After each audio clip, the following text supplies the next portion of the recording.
Hi, you're watching Holy Dance, the show on history and board games. A bit of a different setting today, as Joe and I are going to debrief PunchCon 2023 in an unusual setting.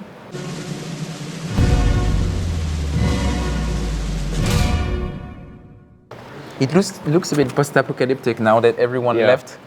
It was much busier for 2 days, so it really was. It was a great success. It was really noisy. There was a lot of people. It was actually hard to move around the tables, so it was pretty packed. We're at the limit of the capacity. They couldn't fit anyone else, I think. No. Yeah, and it was awesome. Then we thought it would be fun to debrief and talk about the different things that we've seen. After that video, I would actually publish a couple of videos about demos that I got with publisher.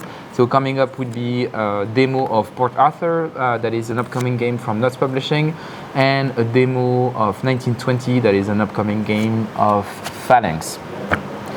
And yeah, I was thinking let's debrief, and we don't really have a structure. I have a post-it here with things, and I don't know what to talk about, but I think maybe I will look at you first, Joe, and ask you what was your highlight, the top thing experience of the overall convention. So I'm going to name three different things. In mounting order. So first, 3 is almost the best, but not the best, right? And one is okay. So firstly, I had the first copy of The British Way in the United Kingdom with me today, which is the first game I was a developer on, as the lead developer, published, designed by Stephen Rangazas by GMT Games, and that will be shipping to people very soon.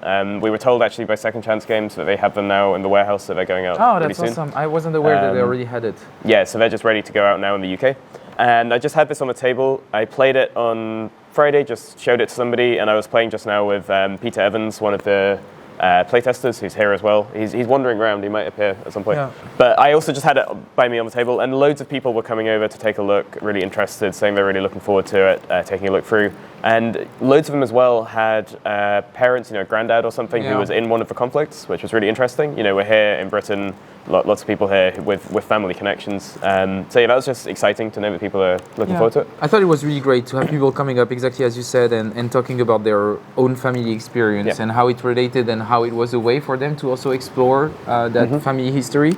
Thought it was really nice to have those discussions, and it was really cool. I didn't get to play a game of it actually, so maybe later. Yeah, I think. We'll so that was your number 3. What was your number 2? Number 2. So this morning we played, or today we played Angola, which we were really looking forward to as one of our big games of the convention. It was really fun. I'd heard it was amazing, and I think we had a great time. Once we got going, it's actually quite quick and not too fiddly to play, and we got through a full game in just under 5 hours, maybe. Yeah. And that's what I would say. When you say quite quick, it's a long game, but it flows quickly. well. Exactly, So it doesn't feel like you're waiting around. Like it keeps going. And you're actually pretty engaged when the others are tanking their turn, because you're excited to see what command card they're going to reveal. What kind of stupid mistake they made, and then there's a battle and it goes really badly wrong. Or and you're trying to remember what's in their stack, and then you forget the instant the battle is over. And then the most exciting bit, where you're bidding for foreign aid, and you need to not bid too high, or else you lose victory points. And it's not just you who needs to not bid too high, but your partner. For instance, I was partnered with Fred, needs to not bid too high, and you're trying to communicate this while the other two players don't understand it. So you're making we would like raise our eyebrows or lower our eyebrows or something, and we were quite good at communicating. I think for almost all the game. Yeah. The final turn, when it was really important, I made a kind of a low bid gesture to Fred, and he bid the highest possible bid, and that lost us the game. Yes. So he was desperate. He was desperate for foreign support. But that's the thing. I wanted airplanes, and what I got were just mines. Tanks. You had so many mines. I had so many mines. You had so many mines, and you couldn't even use them. You were just carrying around these mines. Okay. But yeah, that was great. I loved it. It was very fun. We had a lot of fun. It was a lot lighter than what I expected in terms of rules, and as you said, it flowed really quickly. It was super engaging. Yeah, it was great. I would be excited to play it again. But it's clearly a convention game, because you need. Yeah, you need a good 5 hours. You need a good 5 hours. I mean, and 4 players. You need a good 5 hours and 4 players. So I suppose a convention, but you could, if you have a club which meets on a Saturday, you could play it. Yeah, that's true. That's true. No problem. Yeah, but that was extremely fun. So that was your number 2. Yeah, my number 1. What do you think it is, Fred? I know what it is. Okay, I know what it is. A big surprise to me, I have to say. So Fred brought this game along, Wings for the Baron. Which you just kind of happen to have, right? Almost a coincidence. I can explain how I got it. So, and that's the story that I told you. And I was telling also Peter, and he didn't when I told him I got it by accident, Peter was making fun of me. He's like, how can you get a thing by accident? I told him, well, so what happened for this game is that I actually made an order for Star Wars Armada, I think a couple of years ago on PGG. Which you haven't even played. Which I haven't even played. Right. And the guy was also selling other games, and he ended up just shipping to me like a bunch of games that I didn't pay for just because he thought that I would like them and he didn't want them anymore, which was extremely generous. And one of them was this one, Weeks for the Baron, that stayed in my storage for, I guess, a couple of years. And I just picked it up a few weeks ago and thought it was awesome and wanted to bring it to the convention because it felt like a good convention game. And I was really skeptical. So it's a game, you're different German manufacturers in World War I making planes for the war effort, and you need to do better than each other. So you're just competing against each other. And I thought, like, firstly, you know, I find World War I and these German companies a bit boring, and then also it's just going to be like some economic game where you're just building some things. But it's great. It's really exciting. I think I was quite tired, almost like I don't know, manically tired, and I got really into it and really excited, and I won both games because I'm amazing at running an airplane company. Yes, apparently I was really impressed. Yeah, I mean, there's been some suggestion that maybe the company I was playing was overpowered. What are they called? Albatross Flugzeugwerk. They were pretty. They're pretty good. Yeah, they're pretty good, especially for a short game, I think. Yeah, but it's a short game, so it's about an hour maybe. Yeah, but because we played the short version of it, not the short version. Yeah, it's maybe an hour, a little less, and it's just fun. It's just really good fun, like fairly random, but you can still, there's a few little things you're thinking about, and you don't think too hard, so it's a good one to play and like chat over in the evening, so it's good. It is quite random, but I don't think it really matters because for the game, what the game is trying to do, it's completely okay, and actually for me it's part of the fun. Yeah, and there's some funny bits, like you can, so every round there's some inflation, so all the paper money you've got will devalue, but you don't know how much there's going to be, so you can push your luck and wait to turn it into gold until later on, so there's some funny like things you can do like this. Yeah, it's really good in that sense. And yeah, we played it a lot, and Joe and I were convinced that the way it is being played is that it has to be real time, really fast. Yeah, real time. It should be real time. And you need to shout at your opponent all the time. Like they need to be under a constant tension for moving the game along. Exactly. And it was really fun. It was really fun. So yeah, for me that was also my big highlight. And it has this really cute box. So if you take the sleeve off even. Yeah, but that's for the people who know Victory Point Game, it's the pizza box. So it opens up like this and like literally like a pizza box. And it's full of wonders. It's full of wonders. It's the exact same shade of red that the D&D basic box came in as well, which even though I wasn't even alive then, that brings back a lot of nostalgia to me for this kind of 1980s aesthetic with this font as well. Yeah, it's true. There is a bit of, And it looks really like an indie thing, you know? It's really nice, really cute. It's really but cool. like nice components actually as well. Yeah, actually the components are pretty cool. I think the art is actually really nice. Like you have your player boards and they have different designs with the logo of your company, a different plane that the company was making. There was a lot of small touches, and we just had so much fun. And lots of good upgrades for the planes, better engines, thick wings. Yes, the thick wings. The thick wings, really nice. Yeah. But it was great. So definitely cool. Maybe we should talk about the.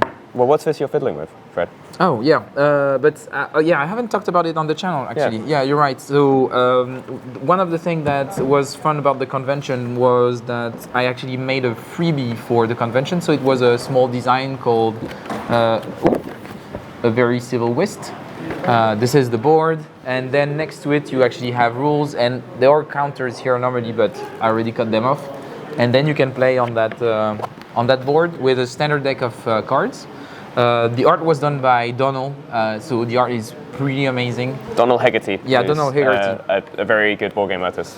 Yes. And a very generous man as well to give his time for this. So, yes, very generous, because he didn't get any money for it. Yeah, and it's a lot of work. Yeah. So, I don't think I even paid him a beer during the convention. No. I did give him gifts and but he wouldn't mind. He's very and hugs. Yep. So I guess he got paid. He got paid in a way. Yeah. And and what the thing that I was fiddling with is that actually Donald found an historic deck from the 1670s, so 20 years after 30 years after the English Civil War, and he colorized it, and I printed a few decks to come with the game, because this is a 2-player trick-taking game with a historical theme and some, you could say, wargaming elements. In some ways, it feels like a very simple CDG. Yeah, it would depend how you define wargame, wouldn't it, Fred? No. It is a war game, so if you're not happy, you can go f*** yourself. So Are we gonna edit that out? I don't think so. Okay. Good. Yeah, we're tired. And and this is so that was fun. So yeah, everyone got a copy, but yeah, it was really cool. So that was something that I was really proud of and really happy to share with the community because I think that I love the convention. I thought the organization was insanely good. Yeah, James is around in the background somewhere and did a lot of hard work for this. So. James, come. Yeah, James is coming. And yeah, it was a great convention. Around 150 people, a good crowd. A lot of different games. It was really cool. We'll talk a bit about the games that we've seen after and all that. But it was really super well organized. Yeah, we're recording. It's come say hi. Come say hi. Yeah, you just say hi. Hi everyone. Yeah. This is James. You're one of the organizers of the PunchCon. Hi, nice to meet you. Yes. And but that's. Do you want to say something about the convention? Maybe 2024, if people want to to come next year. What do they have to do? Do they have to go to the website and register on something, or?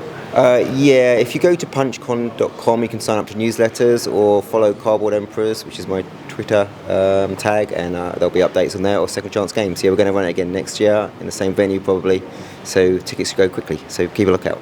Great. Yep. Thank you, James. See you. Yep. And yeah, that was it. So yeah, I think it was just great. Really good fun. Nice to. So I met quite a few people. I mean, me and Fred have met before, but met some other people like Peter. Peter could come and say hi as well if he wants. Hi, Peter. Peter, who I do some work with and play a lot of games with online, but to meet in person was really nice. So here's Peter. So this is Peter. Hi. What was the highlight? Like a child, like so Peter, tell us about yourself. I work with Joe. I met Joe through the Coin Discord server, which is a great place to hang out.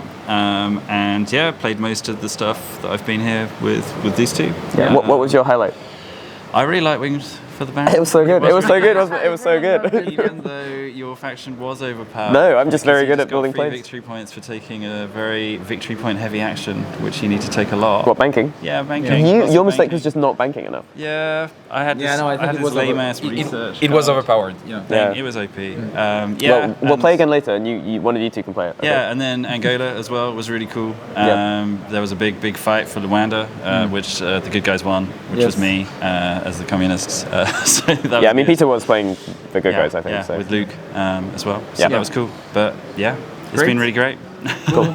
Thanks. Sorry for putting you on the spot like that. It's funny to do this. We should find another random person. Yeah, a random person. You, come on. Come over here. I think it was really cool. There is one game that we didn't talk about that took a lot of our energy and a long time. Yeah, it was fun. It was extremely fun. So on Friday, actually, when we arrived, Peter and another guy whose name is escaping me played... Murray. No, not Murray. Lewis. Lewis played Sovereign of Discord, which is the prequel expansion to Fire Emblem Lake, and I'm the developer for that, so I kind of managed the game and helped them run through it. And it was the first time Peter played Fire Emblem Lake, so they played that. But then that transfers over into regular Fire Emblem Lake, so we did like a transfer of the game state, which was quite different. So it started in a different kind of state. And on Saturday, 4 of us, Peter and Fred and Murray, played through the whole of Fire Emblem Lake and then the whole of Fall of Saigon, all the way to the end. So a big, long, kind of epic campaign. Which was, I think, a really good experience, but we don't necessarily want to do it again soon. I think I would wait a bit to do it again, and it's like it requires a lot of energy, because you cannot have an early win. So even if you win a campaign, you get one of those deception counters, and you keep on, and you have to do the 9 ones in a row. Yeah. But I think as an experience, it's really interesting. The narrative that builds up around that period of time is amazing. Yeah. The fact that you are informing one expansion is like one part of the game informs another part of the game is. Like, it's a unique experience, and this is the only place where we would have done it. I'm just happy that we did, and I would like to do it again, but I wouldn't do it every week, that's for sure. No, but you were saying next year maybe just to do 4-player Sovereign of Discord into regular Fire Emblem Lake, and maybe even end a little early in Fire Emblem Lake, so go up to 1968, which is the kind of the high point of the US intervention, something like this. I think that would be cool. Yeah. And I think we're almost out of battery anyway, so I would say now we have to go and play some Unmatched. We're gonna play Unmatched. We haven't. I brought Unmatched, and it's one of our. It was your favorite game until 3 days ago. Yes, and I will have a full video about it. I discovered crokinole, and I think it's amazing. And yesterday night I was in the bathtub just watching World Championships of crokinole because I got completely hooked. Nice double takeout from Justin Slater. And that's because of Pierre Vanier Jones, who demoed the crokinole to me at his place before going to the convention. And now I think that every convention that I go at, I should ask for a crokinole to be there. So that's what we should ask James next year. Yeah, exactly. We'll talk to him about it to make sure that you can have a break and play a bit of crokinole. Maybe, so this year for the convention you made this trick-taking wargame. Maybe next year you make a crokinole wargame. Yes. Oh, yeah. Okay. Awesome. I love it. Yep. We're going to work on that. Stay tuned. Thanks for watching. It was Homo Ludens. And see you soon. See you soon. Bye. Bye-bye. Hey, editing Fred here, so you could say Fred from the future. Thanks for watching this video until the end. And as you might have seen when I was talking about a very civil whist, I said that there would be a small surprise at the end of the video. So I'm now back from PunchCon 2023, so back home from Coventry, and I actually brought back a few extra copies from the game, a very civil whist that I have at home with me. And what I will do is send those spare copies to people watching this video. So if you want a spare copy of a very civil whist, and those are the final ones that you can get, and actually they were only available to people at the convention, so that's a great way for you to get one. Well, what you have to do is just, I would say, comment on this video, I guess, or maybe not. No, just find the email to this channel. If you look in the about section, drop me an email and tell me what's your shipping address, and I will send you a spare copy of A Very Civil Whist. Thanks for watching, and I'll let you with a couple of, or maybe not a couple, at least one blooper from the video. Thanks. Bye-bye. I feel like we're on a news program. Okay. Oh, yeah, exactly, yeah. But maybe a North Korean news program. Yeah. It looks like a North Korean news program. Yep. Welcome! Our great leader did so good! The harvest was insane!